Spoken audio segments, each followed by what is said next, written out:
The thing about peace is you don't really notice how precious it is until somebody tries to take it from you. And that morning, standing there with my hands wrapped around a chipped mug, watching a pastel cardigan hurricane named Karen barrel down my hillside, literally with my rain barrels, I swear I felt something inside me just kind of snap. Not the loud, break the furniture kind of snap, just a quiet little, well, hell, here we go then, like the universe tapping me on the shoulder and saying, "We didn't think she'd stop at gossip and warning notes, did you?" So I just stood there on my old porch boards that creak like they're whispering secrets from the past, sipped my coffee, and watched her, huffing and puffing, wrestling those big blue barrels toward her shiny tanks. And honestly, I couldn't decide if I ought to laugh or go fetch the sheriff with a tranquilizer dart. Some folks steal jewelry. Some swipe Amazon packages. Karen? She steals rain cylinders, like she's liberating oppressed stormwater in the name of the HOA. But before I drag you headfirst into this circus, you gotta know where I'm coming from, what this patch of ground means to me. If you don't feel the cabin under your feet the way I do, if you can't smell the pine sap in your lungs, or hear the mountain wind tugging at your thoughts, you'll probably think all this is just petty neighbor drama. It wasn't. Not even close. See, about 15 years back, I bought this wild patch on a northern rocky hillside. 3 acres where the world feels bigger and quieter than any man probably deserves. I built my cabin with these 2 stubborn hands, plank by plank, nail by nail, splinters and bruised knuckles, falling asleep with the smell of fresh-cut wood and honest work still in the air. No contractors, no upgrades, just me, my battered pickup, and the kind of peace that takes its sweet time but sinks roots deep. Mornings here, they're sacred. The air's cold enough to bite, but that first sip of coffee is like the world giving you a slow nod of respect. Pine needles glisten with dew, like nature's gone and sprinkled a little bling around just for me. And the wind through the treetops, that's not just noise, that's a reset button for your soul. Sometimes I'll just stand on the porch, barefoot, letting the boards settle under me like the cabin's breathing right along with my own lungs. I set up those rain barrels early on, lined them under the roof edge, tucked a few by the pines, because living out here, you don't wait for the city to bless you with water like they're feeding pigeons. You take what the mountain gives, filter it, use it right, and you feel grateful every time. Pine runoff's got a bit of acidity. Most folks don't know that. Harmless. Even useful if you're not an idiot. Cuts rust off old metal like nothing else. Nature's vinegar. So I kept barrels just for tool cleaning, others for workshop messes. Never in a million years thinking some stranger would march in and claim them, like she was planting a flag for the kingdom of cul-de-sac royalty. But then she arrived. Karen. That was honestly her real name, and trust me, that's the least dramatic thing about her. She showed up like a suburban thundercloud drifting over the mountain sky, armed with a clipboard, posture like she'd swallowed a yardstick, and a face that looked one misplaced leaf away from filing a complaint with God. She didn't just move in, she invaded. Parked her gleaming SUV at angles so precise it looked staged for an HOA brochure. Arranged decorative stones like she was curating a museum exhibit on taming nature, and planted a little sign that said HOA rules keep us safe. Out here, where gravity, weather, and your own stupidity are about the only things threatening you. The first time I saw that sign, I laughed out loud. That was probably my first mistake. I caught the look in her eye, the way she filed that laugh away for later, and suddenly I was the outlaw in her imaginary empire. She started with passive-aggressive notes. Your wood pile is unsightly. Your porch railing isn't aesthetic. Rain barrels attract mosquitoes. All the classics. Lady, I thought, I haven't seen another human within a mile since Obama's first term. I ignored her because feeding fire just makes it burn hotter. Figured she'd get bored and fade away. But nope, she escalated, out snapping pictures of my fence line, acting like some rogue inspector with a badge made of printer paper and ego. Then came the official letter, her name signed beside, HOA Secretary, like she'd held elections in her living room with a potted fern and a mirror. She underlined failure to comply will result in HOA action, like she was about to roll in tanks and start enforcing patio cushion regulations at gunpoint. I tossed that letter into my wood stove, watched it burn like all nonsense should. But sometimes you can only take so much before you start wondering if fate just has it out for you. One morning after a hard rain, I headed out to check my barrels, and 3 were gone. Vanished. Not a magic trick, though. Muddy trenches cut right through my property, straight to Karen's perfect border, up to her shiny steel tanks. Like she'd staged some rainwater rescue operation for barrels in distress. I stood there, jaw clenched, pulse steady, that kind of anger that doesn't shout, just coils tight. And then out she comes, pastel jogging suit, hose in hand, beaming like she's just pulled off a humanitarian mission. "What do you think you're doing with my barrels?" I called out. She didn't flinch, didn't even look embarrassed, just lifted her chin like she'd spent a lifetime practicing in the mirror. "They were improperly placed on shared land. I'm repurposing them for the community." I almost applauded. Takes a special kind of delusion to steal property and call it community service. "You have until sundown to bring them back, or I'm making a call you won't like." She just smirked and strutted away like I was a toddler throwing a fit over toys. That's when I decided, if she wanted lessons the world never taught her, the mountain was happy to oblige. Because she hadn't just taken water. She'd taken my acidic runoff, the stuff I used to strip rust, and piped it straight into virgin steel tanks. I could have warned her. I could have stopped it. But sometimes, you just gotta let nature hand out the pop quiz. The next morning, I'm out on the porch sharpening a hatchet, like any peaceful man does, and suddenly her scream splits the air, so loud it scared the birds off the trees. Not just Karen's scream, though she could peel bark off pines with her voice, but a sharp metallic crack like a soda can popping times 1,000, echoing through the ridge. I stepped out, hatchet in hand for dramatic effect, and there she was, HOA queen in a fluffy bathrobe, hands flailing at her tanks as brown water streaked down the sides, water spraying out like a busted fire hydrant on a bad day. "Problem, Karen?" I called, sipping my coffee.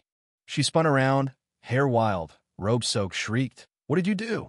And it took everything in me not to laugh. "I didn't do anything. You stole water I used to strip rust off tools. That runoff's a little spirited, let's say, when it hits bare steel." She stared, mouth working like she was chewing outrage into a new substance. "You let me take contaminated water?" "No. You took something that wasn't yours. There's a difference. And technically, it's not contaminated. Just not tank material, unless you like modern art corrosion sculptures. If looks could kill, I'd be fertilizer." She stomped her foot, splashed muddy water, and gasped, "This isn't over." Of course not. With Karen, it never is. Next few days, she paced her yard like a general, phone in hand, thunder brewing. Knocked on my gate twice. I didn't answer. Then, the cavalry arrived. 2 men in polo shirts and clipboards. "Sir, we're here to inspect illegal water collection and hazardous materials." I smiled, handed over my folder, land deeds, survey maps, and HOA dissolution paperwork, dated over a decade ago. "Unless you boys have a court order, you're trespassing," I said, all polite. "The HOA dissolved in 2007. This land's private. Feel free to call the county." They left faster than a door-to-door salesman running from a "Beware of Dog" sign. That night, I labeled my barrel in big black letters, "Tool cleaning water high acid," just so her porch light could catch it. Across the fence, she watched, arms crossed like a gargoyle made of resentment. "You're rubbing it in," she yelled. "No, Karen. I'm minding my business. You should try it. Real peaceful on this side of sanity." She slammed her door. Classic. A week later, her tanks finally failed, water everywhere, and her out there with towels like she was going to fix industrial leaks with Bed Bath & Beyond's finest. Thought maybe she'd move on, but then, thick lawyer-branded envelope in my mailbox, accusing me of negligence and environmental sabotage for collecting rain. I laughed so hard I scared a squirrel off the railing. Now, most folks would say escalate, go nuclear. But my dad always said, if someone digs their own hole, don't grab the shovel for them. Just don't stand in the dirt pile. So I call my buddy Dean, 30 years in property law, kindest man alive until paperwork gets involved. Explained, and he chuckled, slow and deadly. "She stole your property, damaged hers with it, then tried to sue you? were filing counterclaims. He came by, briefcase full of justice, and we drafted a bulletproof packet: trespassing, theft, harassment, attempted enforcement of dissolved HOA, and security camera shots of her dragging barrels like she was smuggling state secrets. We mailed it. Karen got served. Watching her pace the driveway with that crumpled notice in her hand, pure satisfaction. 2 weeks later, mediation day. County courthouse, fluorescent lighting, Karen in pearls and a pastel blazer, her lawyer looking about 12. Dean looked like a man whose hobbies include winning and going home early. Karen tried a speech about community standards. Dean just slid the photo across, her hauling barrels across my fence line. No getaway car, no mask, and no clue. The mediator, bless her, asks, "Ma'am, did you remove property from his land without permission?" Karen's mouth opened, closed, tried again. Lawyer whispers, and all the smug leaves her face like a balloon letting out air. By the end, she signs, "Replace my barrels, pay damages, stay off my property." Her signature looked like she wrote it with her teeth. Walking out of that courthouse, the mountain air felt earned, lighter, like the world rewards quiet stubbornness eventually. You'd think that would be the end. Peace restored, credits roll. But out here, peace doesn't come back like a marching band. It returns quiet, slow, like a wild animal sniffing out whether you're safe to be around. The final act was still waiting. I drove home from the courthouse, gravel crunching under my tires, and for the first time in months, my cabin felt like home again, not a battlefield. Wind through the pines back to its old rhythm, life sliding into its groove. I built a new gate, anchored barrels with chains and concrete. Not paranoid, just smart. Out here, once you get burned, you learn to fireproof your peace. Days passed. Mountains went back to their old ways. Pine needles fell, blue jays argued, with smoke curled in the air, and I'd sit on the porch, whiskey in hand, letting peace seep in.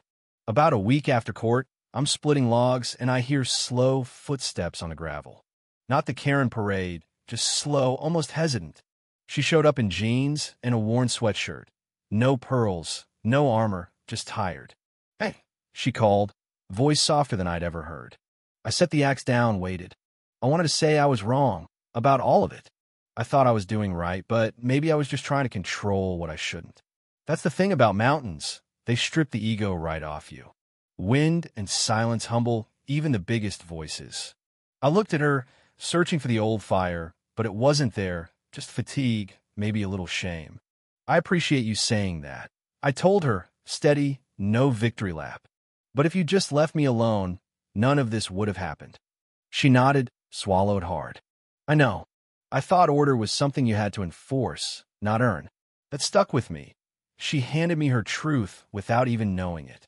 Life finds its own teachers, I guess, even when they come wearing a badge nobody asked for. "Go live your life, Karen," I said, "and let me live mine. That's all the order this place needs." She nodded again, walked away, not a stomp or a glare, just left. Simple as that. Weeks rolled by like lazy creek water, and real peace settled. I patched the shed roof, built a new bench, fixed that squeaky cabinet hinge, let the rhythm of mountain life stitch up whatever the stress had torn. Evenings came gold, crickets tuning up, and I'd sit with my whiskey, feeling the quiet right down in my bones, like I had roots here, part of the soil, the trees, this solitude. One night, watching the sky fade from orange to indigo, I remembered something my dad told me. A man's peace is worth defending, but if you do it with anger instead of resolve, you don't get peace. You just trade one fight for another. I get it now. The trick isn't swinging harder.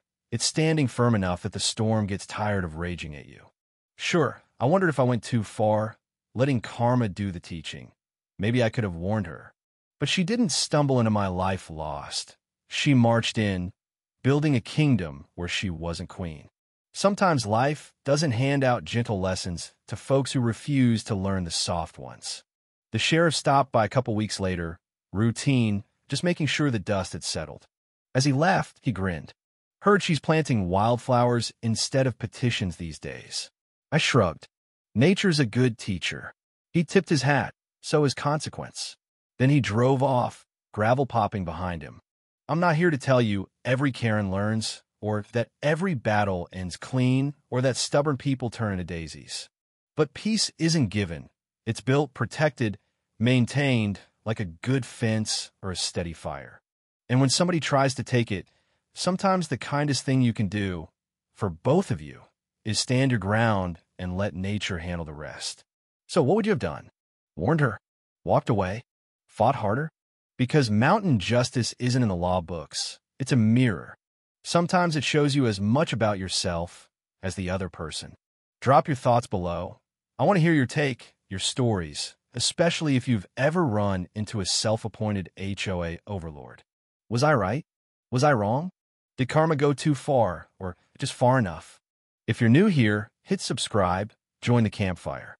We tell real stories, stories with dirt and wind, and lessons you only learn where the world gets quiet enough for you to hear your own backbone. Wherever you are, may your peace be sturdy, your neighbors be sane, and your rain barrels stay right where you put them.